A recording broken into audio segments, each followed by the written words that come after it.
नमस्कार दोस्तों, स्वागत है आपका एक बार फिर से ब्रेन रूट क्लासेस के अंदर। दोस्तों, आज हम बात करेंगे काफ़ी क्रिटिकल टॉपिक के बारे में, जो कि क्लाउड बस्ट इन इंडिया। हाल ही में जो है उत्तराखंड, हिमाचल प्रदेश, जम्मू कश्मीर, इनके अंदर क्लाउड बस्ट की वजह से काफ़ी भारी तबाही आई। 5 अगस्त 2025 को उत्तरकाशी में एक सडन क्लाउड बस्ट होता है और फ्लैश फ्लड आता है, जिसकी वजह से धारली और जो हर्षिल विलेज हैं, ये एरिया पूरी तरीके से तबाह हो जाता है। गंगोत्री धाम का जो रास्ता था वो ब्लॉक हो जाता है। कई घर, पुल और जो मार्केट हैं वो बह जाते हैं। और कुछ हफ्ते बाद देहरादून के अंदर तपोवन और जो सहस्त्रधारा इलाका है उनके अंदर हाउसेज डूब जाते हैं। और इसी तरीके के जो सिमिलर इवेंट्स हैं वो जम्मू कश्मीर के किश्तवाड़ा रीजन और हिमाचल के मंडी रीजन के अंदर भी रिपोर्ट किए गए। इस टाइप के जो इंसिडेंट हैं ये एक लिंक को शो करते हैं क्लाइमेट चेंज और एक्सट्रीम रेनफॉल के बीच में। अब सबसे पहले समझते हैं आखिर क्लाउड बस्ट होता क्या है। आईएमडी के अनुसार जब किसी एक छोटे एरिया में लगभग 20 से 30 स्क्वायर किलोमीटर के एरिया में जब एक घंटे में 10 सेंटीमीटर या उससे ज़्यादा बारिश होती है तो उसे क्लाउड बस्ट कहा जाता है।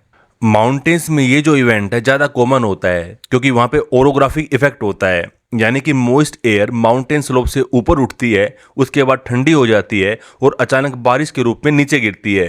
अब सवाल ये उठता है, ऐसे एक्सट्रीम इवेंट्स पहले कम होते थे, अब इतने ज़्यादा क्यों हो रहे हैं? इसके 3 मेन रीजन है। पहला रीजन है climate change intensification. Global temperature बढ़ने से एटमॉस्फेयर में मॉइस्चर स्टोरेज कैपेसिटी भी बढ़ जाती है और हर 1 डिग्री सेल्सियस टेम्परेचर राइज से हवा में लगभग 7% ज़्यादा वाटर वेपर आ जाता है और एज ए रिजल्ट हैवियर और मोर फ्रीक्वेंट डाउनपोर होता है, यानी कि भारी बारिश आती है। दूसरा रीजन है जियोमॉर्फोलॉजिकल फैक्टर्स। हिमालय का जो स्टीप स्लोप है वो रन ऑफ को काफ़ी तेज बना देता है, पानी अब्जॉर्ब होने का टाइम ही नहीं मिल पाता। और उसके अलावा ग्लेशियर का रिट्रीट और स्लोप का लूज होना इसको और डेंजरस बना देता है। और जो थर्ड रीजन है वो है एंथ्रोपोजेनिक फैक्टर्स, यानी कि human induce causes. Rapid deforestation जो है वो पानी के नेचुरल अब्जॉर्प्शन को कम करती है। उसके अलावा अनप्लान्ड अर्बनाइजेशन और रिवर बैंक्स पर एनक्रोचमेंट जो है ड्रेनेज पाथ को ब्लॉक कर देते हैं।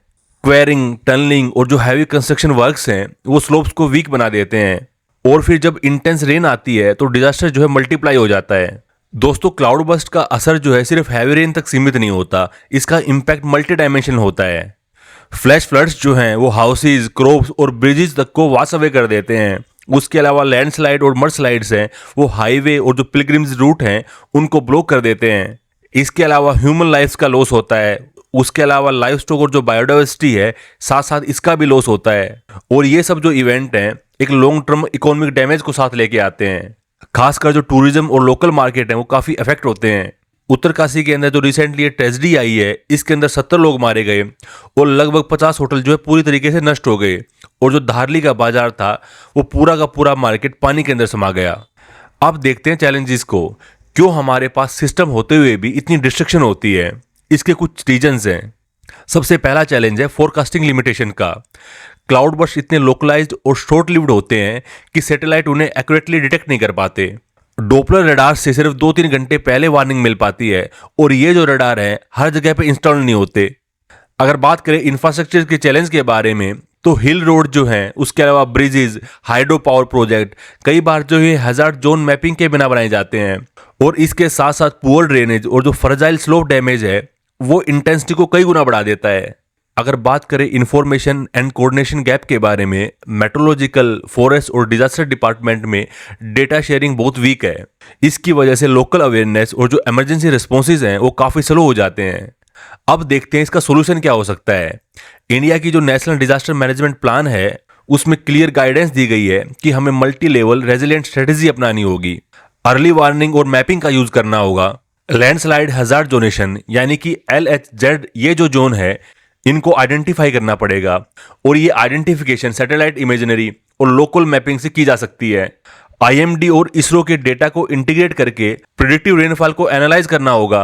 अगर बात करें स्ट्रक्चरल मेजर्स के बारे में तो बायो इंजीनियरिंग टेक्निक की मदद से स्लोप को स्टेबलाइज करना होगा, जैसे कि डीप रूटेड वेजिटेशन, टेरेसिंग और रिटेनिंग वॉल। इनकी मदद से स्लोप को स्टेबलाइज किया जा सकता है। नेचुरल ड्रेन्स और स्ट्रॉम वाटर सिस्टम को रेगुलर मेंटेन करना होगा। अगर बात करें नॉन स्ट्रक्चरल मेजर्स के बारे में तो रिस्क सेंसिटिव अर्बन प्लानिंग के ऊपर जोर देना होगा, इसको इफेक्टिवली लागू करना होगा। हिल टाउन्स के अंदर जो नए घर बनाए जाएंगे, जो नए स्ट्रक्चर बनाए जाएंगे वो कानून को फॉलो करके बनाए जाएं। उसके अलावा इंश्योरेंस और माइक्रो रिस्क ट्रांसफर टूल से जो है लोकल हाउस होल्ड को सिक्योरिटी दी जानी चाहिए। कम्युनिटी डिजास्टर प्रिपेयर्डनेस को एजुकेशन और पंचायत प्लान के अंदर शामिल किया जाना चाहिए। अगर बात करें क्लाइमेट अडेप्टेशन और लोकल नॉलेज के बारे में, तो हर हिमालयन स्टेट के लिए एक स्पेसिफिक अडेप्टेशन प्लान बनाना चाहिए। इनके तहत ecosystem restoration, traditional water harvesting और वेटलैंड प्रोटेक्शन को प्रायोरिटी दी जानी चाहिए। तो दोस्तों याद रखिए, क्लाउड बस्ट अब सिर्फ एक एक्ट ऑफ गॉड नहीं रहा, ये एक human induced climate trigger disaster बन चुका है। उत्तरकाशी, देहरादून, मंडी और जो किश्तवाड़ा की घटनाएं हैं, ये हमें वार्न कर रही हैं कि हिमालयाज की वल्नरेबिलिटी बहुत तेजी से बढ़ रही है। सॉल्यूशन जो है वो क्लियर है, अर्ली वार्निंग और साइंटिफिक मैपिंग अपनानी होगी, डिजास्टर रेडी इंफ्रास्ट्रक्चर को अपनाना होगा और कम्युनिटी बेस्ड अडेप्टेशन को अपनाना होगा। जैसे कहा गया है कि disaster safety is not separate from development, it is part of it. अगर इंडिया साइंस बेस्ड प्लानिंग को अडॉप्ट करता है, क्लाइमेट रेजिलेंट इंफ्रास्ट्रक्चर को अपनाता है और अगर रिस्पॉन्सिबल हिमालयन डेवलपमेंट की ओर बढ़ता है, तो हम जो है एक रिएक्टिव रिलीफ से प्रोएक्टिव रेजिलियंस की तरफ बढ़ सकते हैं। तो दोस्तों यहाँ पे जो हमारा टॉपिक था वो कंप्लीट होता है। उम्मीद है आपको पसंद आया होगा। अगर ये टॉपिक आपको अच्छा लगा हो तो वीडियो को लाइक करें, कमेंट करें और चैनल को सब्सक्राइब करना बिल्कुल ना भूलें, ताकि हर नए लेक्चर की वीडियो आपको टाइम पर मिलती रहे। मिलते हैं अगले पार्ट में, तब तक के लिए धन्यवाद।